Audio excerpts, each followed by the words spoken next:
A call, we have Gail from Okemos. Gail, what is your question for our panel? Hi, thank you for doing this tonight. What will happen if the millage is not approved? How do we pay off our pension debt? All right, great. Thank you, Gail.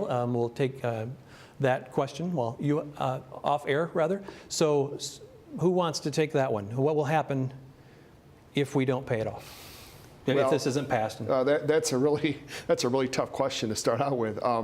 The answer is not a real favorable one.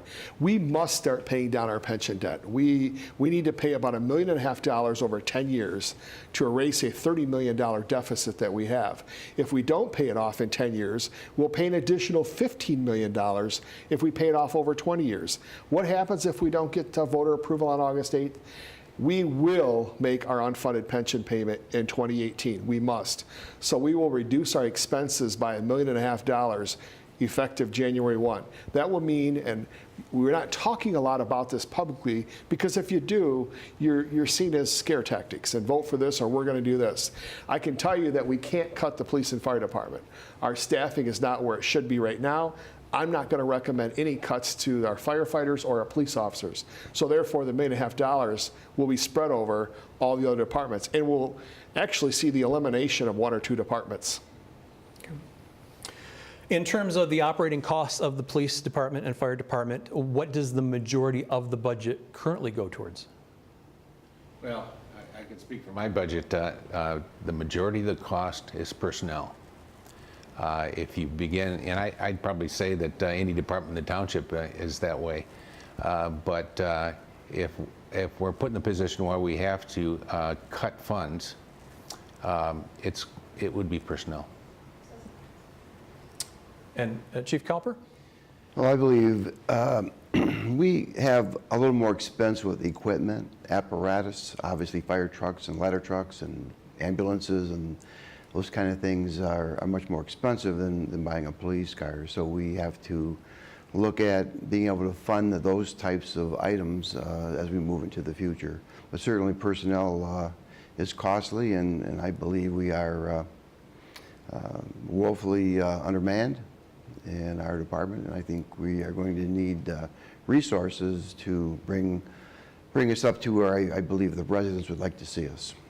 Now, even with the current budget, are there ways that the police department and fire department supplement the budget? Are like grants or shared services or ways? If you don't mind, I would. Go ahead. I think our ambulance fee provides a significant amount of money to our annual budget. We bring in about $1.3 million a year. We take about 3,200 people to the hospital every year. It's about, I think, something like 9 a day. It keeps us very busy. And we do provide, as the manager said, a Cadillac service. We are highly rated by Sparrow Hospital, and we believe we'd like to maintain that for our community. We do bring in grants. We do bring in extra money. We cover now up to Sand Hill Road in Alden Township. We provide their fire service, and we get a stipend for that as well. And so we are always looking at ways to bring in additional revenue. Okay. That's the same way in the police department. Probably most people know that we provide police services to Williamstown Township, and we've done that since 2011. And from that, the township pays us each year around $228,000. We get some funds from court fees. Someone maybe shoplifts or commits some kind of crime, a drunk driver has some kind of court fee to pay, and some of that comes back to the township, but not a substantial amount. Okay.